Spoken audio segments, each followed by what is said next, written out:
Count. You know the Count from Sesame Street. The cast and crew of In Tune let me hang around this week and watch the show, and it's wonderful. It's great. They're very excited about the new season of In Tune. So there's just one number today. One wonderful show. Ha ha ha ha ha.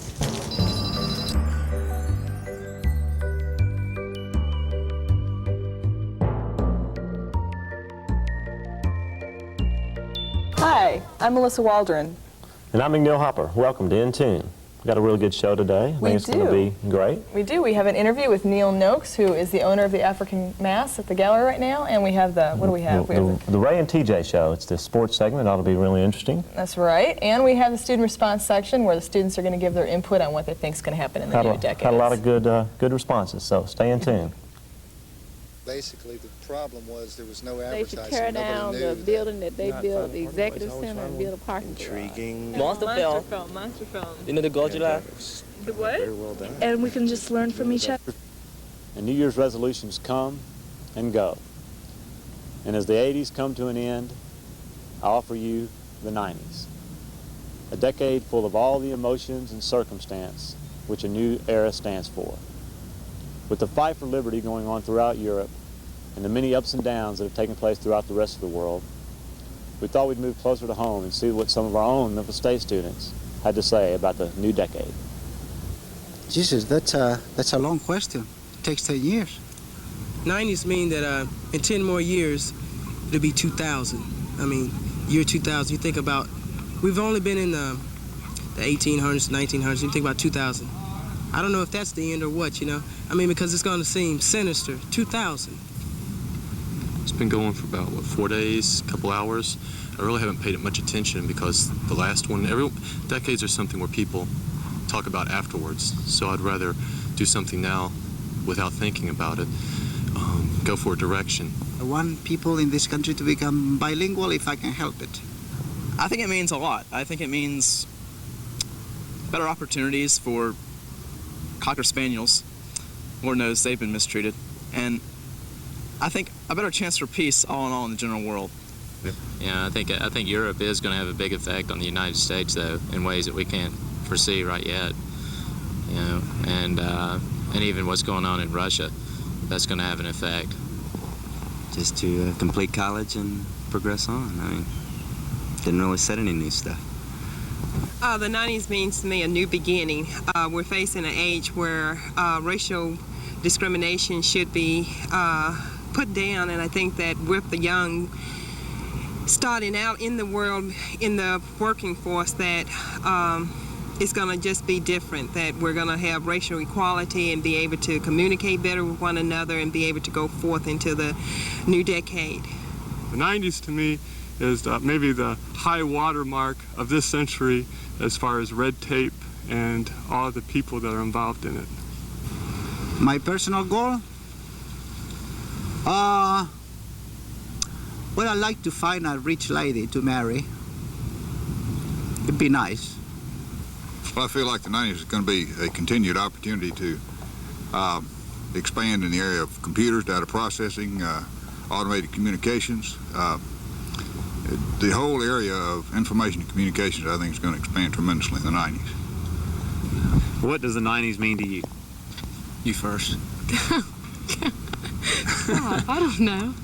That was a good answer. Yeah. Just peace and love and more prosperity for everybody. Exactly what he said. So we've heard many views about the 90s. Who's to say what's really going to happen? I guess we'll find out in about 10 years.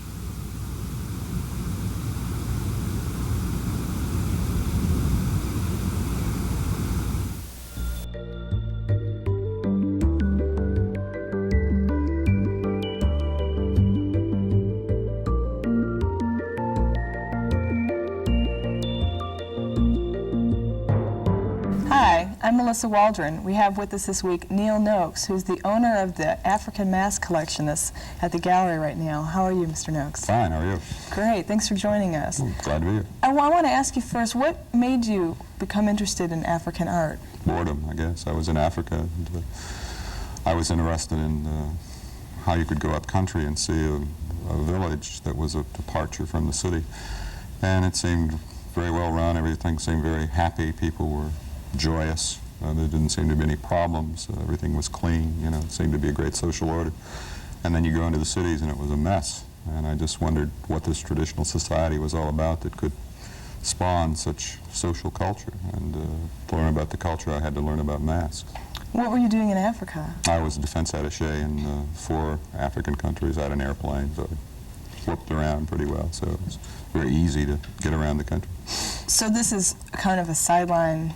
Yeah, it was something I wanted to do. And University of Illinois asked me to help them in their field collection of African masks. And I didn't think there were any more African masks left. I thought they'd long gone. And so I told them I'd be glad to help them, but, you know, I didn't really know where there were any. And in the 6 months or so before they came over, I started looking into it, and the more I got into it, the more I personally got interested in the masks. And how did you go about acquiring these masks? oh, every one of them was different. Some I bought from Mandingos, who steal them from the tribes. Some I got directly, some were gifts. I got to know, the best source was I got to know a tribal witch who was a Da.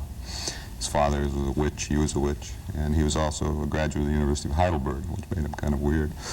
And, a graduate, too? Yeah, and he ran the tourist bureau for Liberia.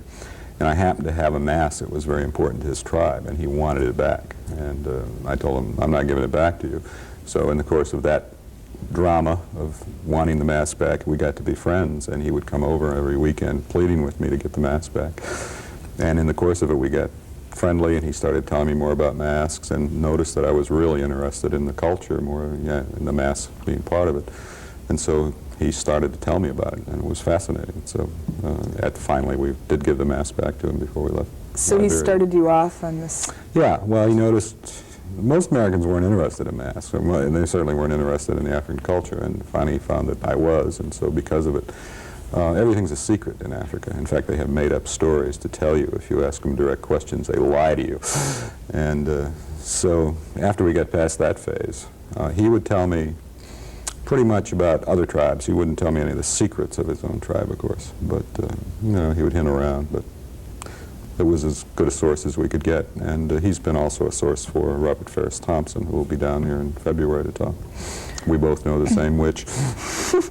Well, now, where are these masks from? They're all from Western Africa? They're all from West Africa. It's the only in Africa, it's the only area of West and Central Africa is the masking area. It's part of the rainforest, and it's part of the mask tradition. What is the significance of all these? Well, the Africans are what we call animists. They believe there's spirit in everything. There is one great spirit, and he manifests himself through these various minor spirits. And each spirit controls some aspect of society. There'd be a judge mask, or a war mask, or a circumcision mask, or induction mask into a society. All of these are controlled by maskers. And so this masker puts on the regalia of the mask, goes into a trance, and the spirit is attracted to that particular kind of mask. And so the spirit will come in, take over, and the people will know what the mask wants them to do. And the idea is that if you're full of the spirit, then you're being guided by these unseen forces that control the universe, and you can't go wrong. Mm-hmm. And they call it coolness. People cool out. They look, the spirit is with them. And people that are chaotic are without the spirit. So it's very easy to see the difference. Now, did you have any problems getting these masks out of Africa? Yeah, when I went to leave, of course, the society, most of the African societies are very jealous now of their masks. But George, because he was an official of the government, felt that we were truly interested in the culture, and if they stayed in Africa, they would have disappeared by this time. So he would rather have them go with me. In fact, he said that he would rather have me have them than they stay in Africa, since I was going to use them for education and to let people know what the real African culture is all about. So. Huh. Wow, what a stroke of luck. Yeah, it was really lucky we got to know George. His real name is Ruby. His 3 names. He has a Christian name. He grew up in a Christian community, and he has his tribal name plus a secret name that he has for his society. He asked me to join the Snake Society just before I left, but I declined. Wow. Well, you sound like I have a lot of exciting experience about that. It was, yeah, it could have been exciting if I'd taken him up on it. I mean. Well, we have a piece, we have a video piece, The Spirit of Africa, that we produced here at Memphis State. It features campus school kids here, and of course was helped produced by Memphis State students. So, Now let's take a look at it. Thank you for being with us, Mr. Nokes. Thank you.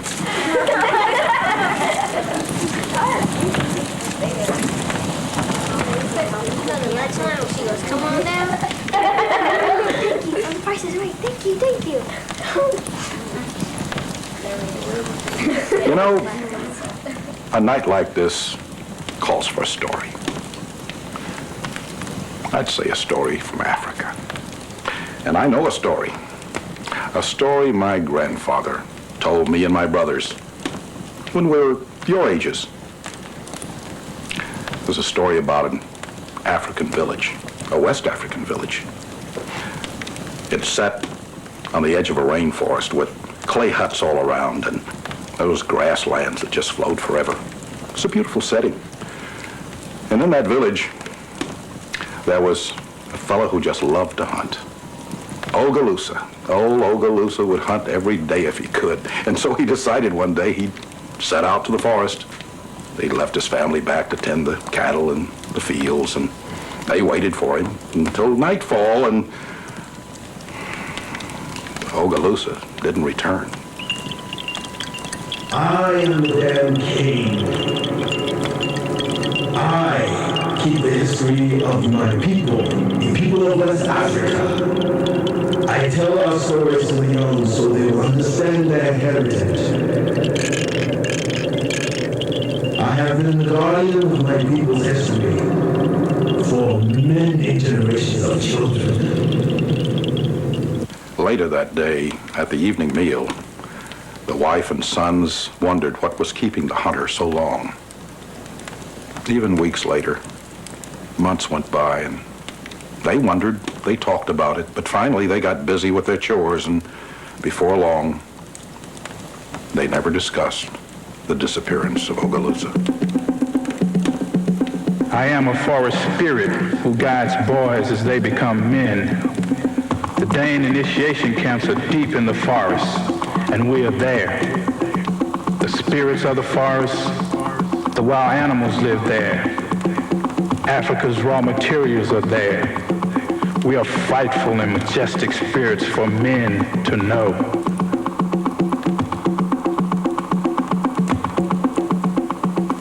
In the forest, Dan elders teach the boys how to survive and tell them stories about us and many other things. The boys are not allowed to leave the camp while they are in training. A man from the camp masks and covers himself with a grass cape, and I become the messenger. I go to the village for supplies. Among the women, I laugh and joke. I am the messenger spirit, always feminine. Because women provide food for the boys. We're a smiling mask. And we also go to the village festivals where there's singing and dancing. One day, many weeks after Ogalusa had gone into the rainforest, his wife gave birth to their youngest son, Pule. Little Pule grew up fast. Before long, he was walking and even talking. His first words were, "Where is my father?" His brothers looked around at each other and, oh yes, they remembered finally. He'd gone into the forest, hunting. They decided we should go searching for him. And after weeks, they stumbled in an open area upon some human bones. These must be those of Ogalusa.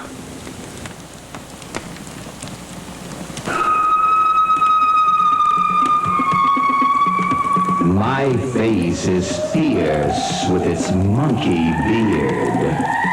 I frighten boys as they return from initiation camp. I grimace and chase them to make them stand bravely and prove that they are men.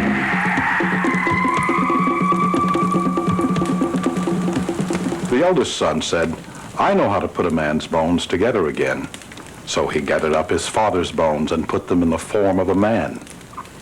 The next son said, "I know how to add flesh." He did. The next son said, "I know how to add blood to his veins." The next said, I can make him breathe so he can live again. The next said, I can make him move. And the last son said, I can give him the power of speech. Ogalusa stood up and said, I was hunting in the forest. A leopard attacked me and killed me. Happily, Ogalusa and his sons returned to the village. The hunter's wife welcomed he and his sons home and prepared a bath and food for them. Ogalusa remained in the house for 4 days. We help girls into womanhood. We represent qualities of the ideal Merde woman.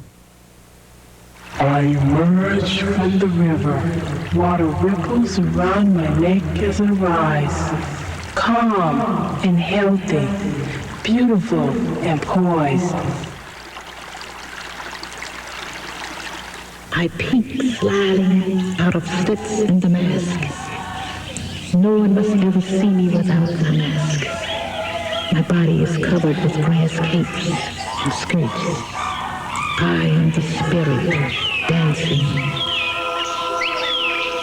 Our elaborately braided hair and the patterns of beauty scars on our faces show something about what the Mende girls discover in initiation school.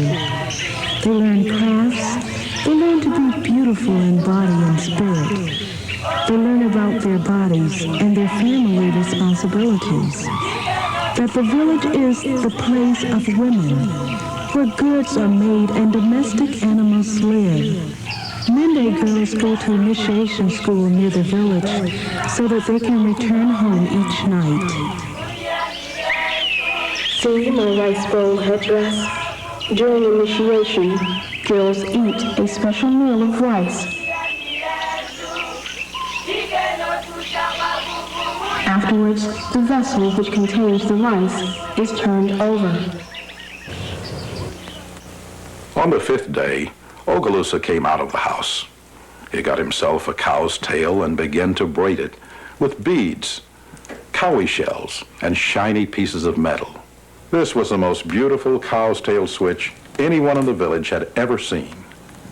Soon there was a great celebration welcoming Ogalusa back from the land of the dead, and he brought along with him his famous switch. Of course, everyone loved it, the young, the old, little children. And there was a great cry from the village. They wanted to own it. Ogalusa asked for silence. He wanted to speak. And he said indeed he would give his switch to someone, but only to his son.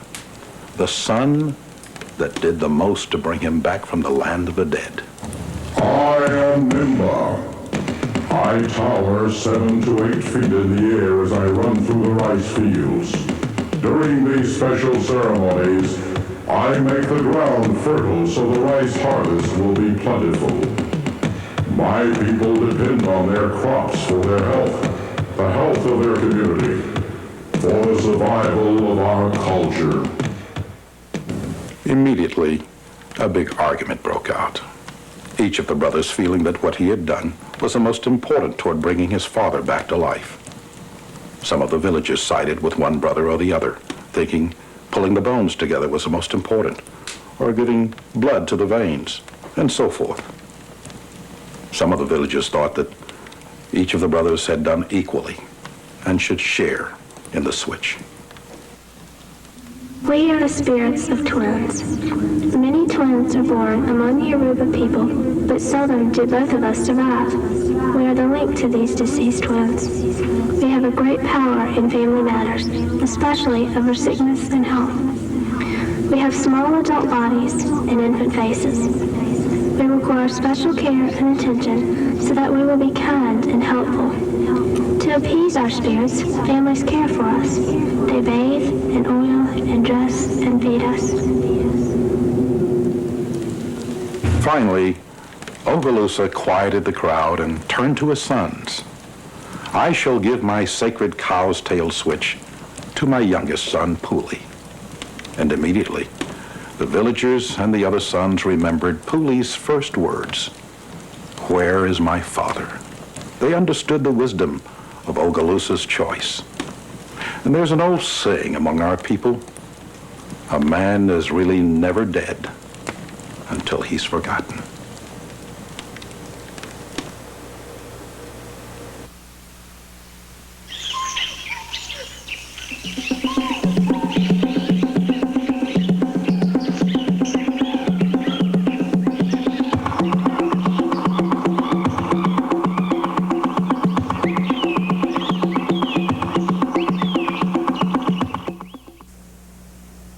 Goes underneath the Jenkins. Ball stripped away by McLaughlin. Nice defense. Here comes Elliott. 3-on-1. McLaughlin gets it. Lays it up. It's good. Fouled. Count the basket. Hello and welcome to the sports segment here on In Tune with Ray Glidewell. I am TJ Reeves, and we're back for another semester. And Ray, new semester of sports. Right, new semester of sports. We are in the midst of Memphis State men and women's basketball seasons. The Lady Tigers not faring too well. The men are trying to get back on a winning track. And of course, last night they were in Tallahassee, Florida, and we've got some highlights? Yes, something new this semester, highlights, and let's go to them. From Tallahassee, Florida, Memphis State and Florida State getting it on in a Metro Conference matchup. A big game for the Tigers, coming in 2-2 on the Metro season. Florida State coming in 2-3. Right off the bat, Theron Mays hitting a three-pointer for Florida State from the left wing. Then Mays again from the top of the key. This three-pointer makes it 11-3 in favor of the Seminoles. Freshman Kelvin Allen's baseline jumper cuts it to 13-8. Memphis State got it going real good. And then Elliott Perry with the steal. He'll go coast to coast. Perry with the slam, and Memphis State had come to within one. But Mays from somewhere near the Capitol building, I believe, on this three-pointer. Take a look at that. 25 feet away. Mays nails it, but Kelvin Allen right there to respond again. The freshman had 12 points in the first half, but as you can see, the Memphis State Tigers trailing it by 9 at halftime. Second half starting off with Kelvin Allen again picking up right where he left off in the first half. Takes the pass, lays it in on the baseline, and Allen would finish with 18 points in this game. Cheyenne Gibson here, the three-pointer cuts the lead to 1 at 44-41. But when FSU needed a basket, it was Theron Mays. That three-pointer there got him going. But Kelvin Allen answers again for Memphis State. 18 points, a nice game from the freshman. But here is the big play. Michael Polite helps Florida State build the lead with a jam there and a jam there, and the Seminoles really had it rocking and rolling. But here, a comedy of errors. David White with a miss, Michael Polite with a miss, and then no less than 9 guys would touch the ball on this play before Elliott Perry would finally foul Theron Mays to stop the action. Brutal, simply brutal. Here's Ben Spiva in the lane laying it in. Memphis State in the midst of a 12-0 run. Johnny Mack for 3. Cheyenne Gibson for 3. You better believe it. And then Ernest Smith would come up with a defensive gem here. The steal, Smith fights off Mays, and the dunk, and Memphis State trails it by only 3 points with 44 seconds to go. But down the stretch, free throw shooting became the key, and the senior Mays ices it right here with this three-pointer, gets the roll, and Memphis State would fall 78-72 to the Florida State Seminoles in Tallahassee. The Tigers are now 11-6 on the season. You see Coach Finch there shaking hands. Elliott Perry going off the court. 78-72 is our final score as the Tigers go down to defeat last night as we were taping in Tallahassee. And Ray, a tough ball game for the Memphis State Tigers. Tough game for Memphis State. The shooting woes continue for Elliott Perry, along with his backcourt mates John McLaughlin and Cheyenne Gibson, combined 10 of 28 from the field. You're not going to win many basketball games when you don't have an experienced front line. Memphis State, of course, with the freshman Todd Munn, along with his counterpart Kelvin Allen, who had 18. Great game last night, but we were out-rebounded horribly by the Seminoles down there, and it really hurt and it showed. And the Tigers are back in action tomorrow as we're taping on Saturday, September 27th, I believe, against, not September, what month are we in? January 27th, as they take on the South Carolina Gamecocks. Then they're off for a week and come back with Cincinnati, so it should be an exciting basketball season. Let's go ahead and take a look at the schedules for the upcoming seasons and other sports as well. There's the track indoor season, right? Track indoor, January the 27th at Arkansas State. And then on the February 2nd and 3rd, they'll be at the Indiana Invitational. Indiana, the Hoosiers, always with an excellent track team. We're going to indoor, from indoor, I should say, to women's tennis, TJ. Women's tennis, there you can see on your screen at SIU Edwardsville on February 2nd, and then on to Western Illinois. So should be an interesting tennis season as well. And hey, right around the corner, baseball season, February 18th, the home opener against Harding College at Nat Buring Field, 2 o'clock. Should be a great baseball season, a lot of young pitching talent. We look for an exciting season, TJ. As you see also the tennis schedule and the basketball schedule as well. As you said, baseball season is also upcoming. We already talked about that. The Tigers, the Tigers at South Carolina, the Tigers at home with Cincinnati. Those are coming up on 2 Saturdays. And baseball season, as you said, mention it again, please. Baseball, Memphis State, the home opener. It doesn't seem like it should be here, but it is February the 18th at Nat Buring. Good schedule. They've got some good teams coming in. For, of course, Ole Miss will be here. They travel to Florida State, to Mississippi State. Young pitching, the pitching staff will carry Memphis State this season. Hopefully that'll be their strength. All right, we shall see. And that's going to wrap it up for this edition of In Tune. For What's His Name, I'm TJ. See you next week.